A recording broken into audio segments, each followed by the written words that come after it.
I'm legitimately disappointed. But I can't say this was unforeseen. Because it was. Wow. Just wow. I'm going to need to get some supplies for this review. So let me pull these things down here. Oh, almost died on camera, but, you know, I think I like Scooby-Doo. You know, I think I do. You know, I got Fred here. You know, Fred, Scooby, this little skeleton monster guy, skeleton man from one of the episodes, the original Scooby-Doo series from the 60s. So, I'm thinking about buying Scooby-Doo on Blu-ray. Probably will. So, you know, I kind of think I like Scooby-Doo. I actually love Scooby-Doo. It's not that great of a franchise. I love Hanna-Barbera in general. So, I was hearing for a while news reports that this movie might be like some setup to a cinematic universe before we saw any images and stuff. I was like, Hanna-Barbera cinematic universe. That sounds awesome. Because it announced Flintstones movie, Jetsons movie. I was like, please make this happen. Because I would see every single one of them. Right? Saw the trailers. Blue Falcon, Captain Caveman, Dastardly. Come on, I was like, yes, yes, yes. I want this. This is gonna be good. It's gonna be tight. And then the film dropped. Not in theaters. This was my most anticipated movie of 2020. And it didn't go to theaters. I watched it at home. We paid $25 to buy it, so I can watch it anytime I want. First off, let's start with the biggest sign this movie was going to be bad. Zac Efron is in the cast. I mean, Zac Efron. You know what Zac Efron is? He's Troy in High School Musical. Done. That's the biggest... No, I'm kidding. I mean, because, you know... Bad movies don't make bad actors. We all know this, you know. Robin Williams is in tons of bad movies. He's in a lot of bad movies, actually. He's not a bad actor. What's another good actor that's in, like, a lot of bad movies? I don't know why I can't think of one. I'm just saying, it's not, you know, a sign that this is gonna be a bad movie. But a lot of people did freak out over the voices. And look, I'll talk about why I don't like these voices in a minute, but I wasn't against it because let's be real, Scooby-Doo's for 50 plus years. Not all these actors are the original voice actors that voice these characters, and you know, it's a new interpretation. It is okay that they recast the voice actors. Yes, it was like kind of dumb that they recast them with celebrities like Zac Efron and things like that. But I don't care because as long as they do a good job, it shouldn't matter. I was okay with this different interpretation. But the real big sign why this movie is probably going to be bad was the director. Now, I don't know how to pronounce his name. I'm not going to try to pronounce his name. His only directorial movies are direct-to-video Scooby-Doo movies, and not good ones at that. There's one like that's at a summer camp that I remember watching. I don't remember the name of it. And then he's also directed some Tom and Jerry direct-to-video movies. Now keep in mind, he didn't solely direct these. These were co-directed, so he was a co-director on it. So there were two directors on the movie. He doesn't have a very good filmography. So, yeah, it's not a very good sign right there. But, here we go. Let's get into my complaints. So a lot of people were like talking about, I saw a lot of reviews before this came out.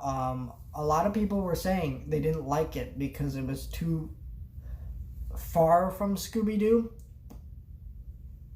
And I don't care about that. Like, I do not care that it's different from Scooby-Doo. Because screw it. Okay, here's the thing. Batman, right? When Batman is a character mostly presented in comics. So is Superman. So, like, a character, you mess that up, it's like, well, now nobody, like, you know, so now the general public thinks Superman sucks and Batman sucks, right? The difference with Scooby-Doo is a 50-plus-year-old franchise. Everybody knows the basic idea of Scooby-Doo. Everybody knows this. Everybody's familiar with what Scooby-Doo is. So, I mean, a different interpretation doesn't bother me. So, I was pretty excited for what they're going to do here. And I gotta say, it was pretty bad. Not because it necessarily doesn't feel like Scooby-Doo, because I don't get that complaint, because there are a lot of scenes that legitimately feel like Scooby-Doo. Yes, it's kind of strange that the cast is separated the whole majority of the movie, but I mean, I don't really care. I mean, because you could see, if you want to see Scooby and the gang all together, there's like 50 plus years of movies and TV shows and specials or whatever the hell you want to watch. So I just don't understand like that complaint at all. I don't find it legitimate complaint here, because it just like seems dumb to me. It's like, not like Scooby-Doo, okay, but like Scooby-Doo is 50 plus years old. Are we allowed to change Scooby-Doo at all now? No? I don't know. I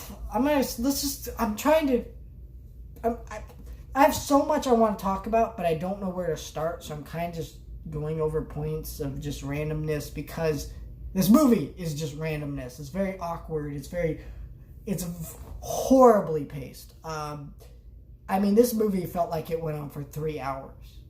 And it's only an hour and 33 minutes. Like, I felt like I was watching this movie. It was like 3 hours long. And I don't know if I don't know. Here's the thing. The opening, a lot of people loved. I didn't like the opening to this movie with them as kids. Like, it's all right. But the problem is the voice actors who play the children, like child version of Shaggy and them, they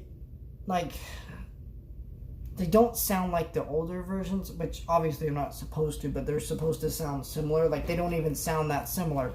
It sounds pretty bad, right? And then once it gets to them older, the tone just drastically changes from Fun Adventures to like this random subplot, this really forced. Simon Cowell, I think.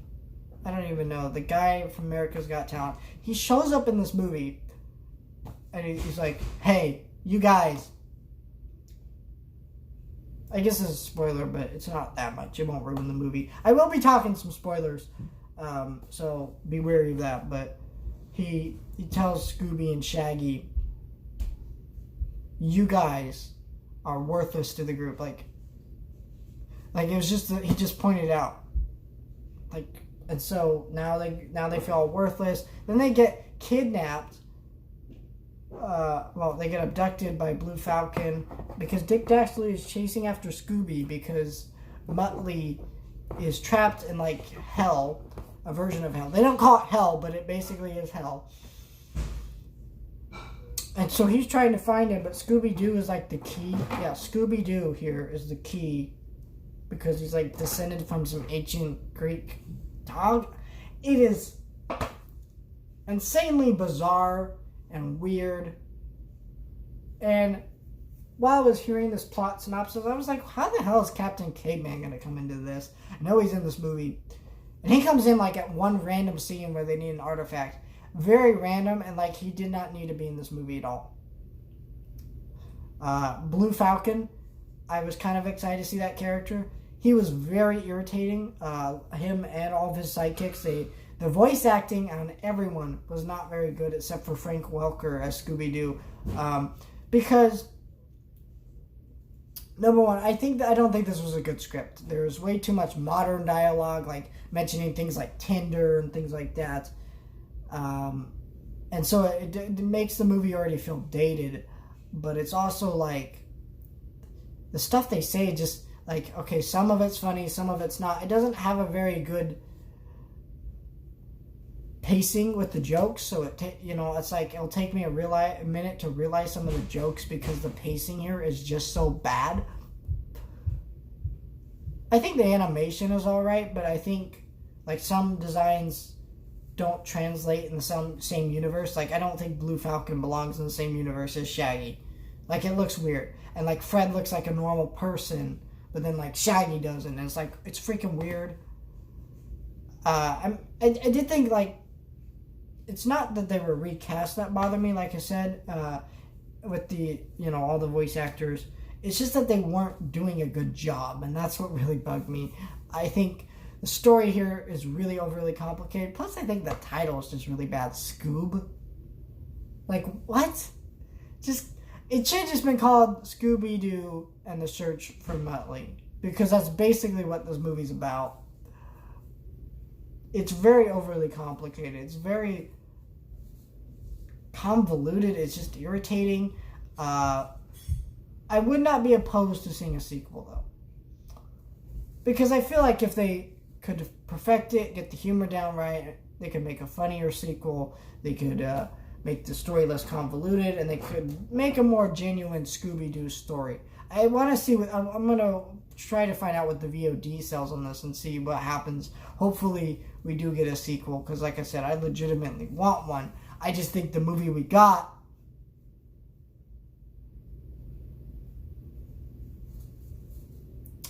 yeah, it's not good. So let me know what you guys thought of Scoob. Disappointed. Man, I want to put this on my worst of the year list if I even get to see more movies this year, because I saw Sonic, a few other movies in January that aren't even really worth putting on a best list or worst list. I saw Trolls World Tour. What the heck happened to 2020? When are we going to go back to normal society? Can someone please let me know?